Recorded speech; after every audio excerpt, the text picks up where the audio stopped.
Melihat ini, Gao Qilan buru-buru berkata dengan lantang. Ketika Zhou Tai mendengar ini, dia buru-buru menarik napas, lalu melirik Gao Qilan dan berkata, "Nona Gao, keduanya. Apakah itu nomor kakakmu?" Iya, mereka tidak punya tiket kapal, jadi itu sebabnya. Gao Qilan mengangguk dan berkata, "Karena itu kakak laki-laki Nona Gao, saya benar-benar minta maaf, Anda ambil tiket kapalnya, toh mereka orang-orang mati, dan mereka tidak berguna." Sikap Zhou Tai telah mengalami perubahan 180 derajat. Zhou Tai tidak peduli dengan pelayan dan dua penjaga yang mati. Bagi mereka, kematian beberapa pelayan tidak berbeda dengan kematian beberapa semut. Sudah ada orang, jadi beberapa orang mulai naik ke kapal. Setelah memasuki kapal roh besar, Chen Ping menemukan bahwa ada sesuatu yang benar-benar tersembunyi di dalamnya. Setelah menunjukkan tiket, staf membawa mereka ke atas setiap kali mereka naik, dekorasi interior kapal roh menjadi jauh lebih mewah. Terlihat bahwa lantai atas kapal roh ini seharusnya yang terbaik.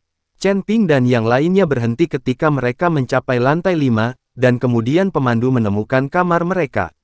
Di antara, karena butuh waktu berhari-hari untuk mengarungi lautan tinta, kabin-kabin di atas harus terpisah. Tapi kabin di bawah penuh dengan kursi, dan lingkungannya terlihat agak keras. "Nona Gao, apa yang Anda butuhkan? Beritahu saya bahwa ada segalanya di kapal roh ini. Selain itu, kamu harus berada di sini untuk pertama kalinya di Mohai, jadi kamu tidak mengenalnya. Nyatanya, tidak ada legenda di laut di sini. Ini sangat menakutkan. Sebaliknya, lautan tinta ini adalah tanah harta karun," kata Zhou Tai sambil tersenyum.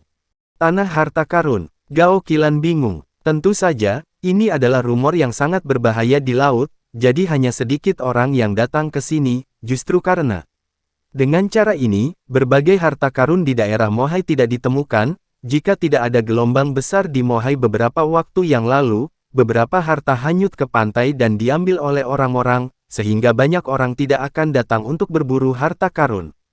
Petik 2. Tidak banyak orang di Mohai setiap tahun, itu karena berita yang disebarkan oleh orang-orang yang melihat harta karun itu menarik begitu banyak orang. Berbicara tentang ini, Zhou Tai jelas sedikit marah.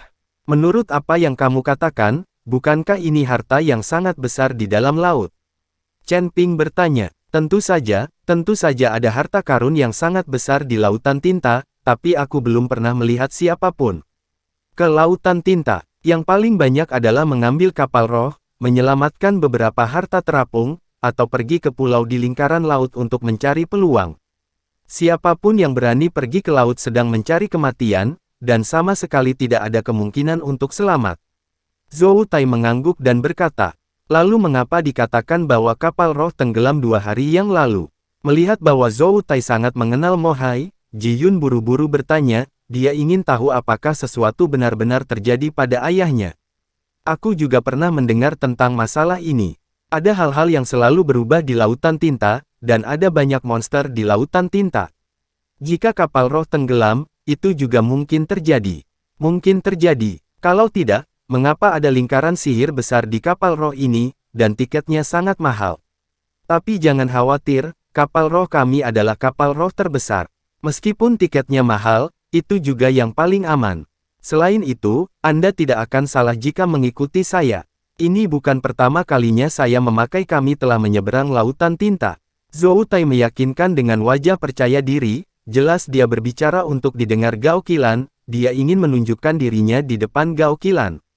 Ketika Ji Yun mendengar kata-kata Zhou Tai, hatinya menjadi lebih berat. Jika ayahnya benar-benar meninggal, dia harus bergantung padanya untuk membawa Sekte Feitian di masa depan. Tapi Ji Yun tahu kekuatannya sendiri, dan dia takut Sekte Feitian akan kesepian di masa depan. "Tuan Zhou, terima kasih, saya ingin istirahat." Gao Qilan mengeluarkan perintah untuk mengusir Zhou Tai. Zhou Tai memiliki banyak hal untuk dikatakan ketika dia ada di sini, tidak bisa dikatakan.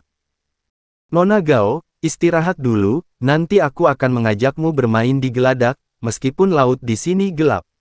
Tapi tidak ada pemandangan." Petik 2. Setelah Zhou Tai selesai berbicara, dia memimpin orang-orangnya mundur.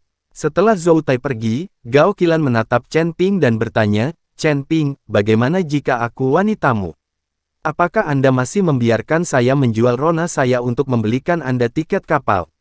Chen Ping tercengang, lalu berpikir sejenak dan berkata, jangan membuatku begitu tak tertahankan, itu tidak disebut menjual nafsu, dan kamu tidak benar-benar melakukan apa-apa. Tidak masalah apakah kamu wanitaku atau bukan, jika ada pria yang berkomplot melawanmu, aku akan melawanmu. Hidupnya akan membunuhnya juga. Petik 2. Kata-kata Chen Ping membuat Gao Qilan tersenyum, dan merasa jauh lebih nyaman. Istirahatlah dengan baik, Zhou Tai mungkin akan segera mencarimu, kami punya satu lagi gratis.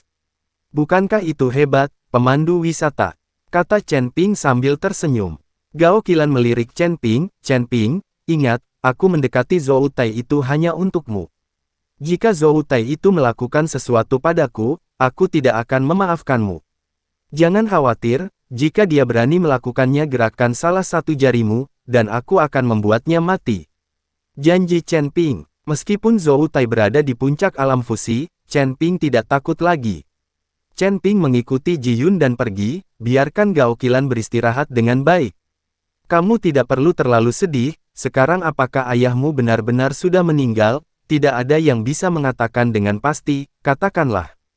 Mungkin kita bisa bertemu di lautan tinta. Melihat suasana hati Ji Yun yang buruk, Chen Ping menghibur Ji Yun. Li Yun mengangguk dengan penuh semangat. Dia hanya bisa mengandalkan Chen Ping sekarang, karena ada beberapa hal yang Li Yun tahu dia tidak bisa berbuat apa-apa. Berurusan dengan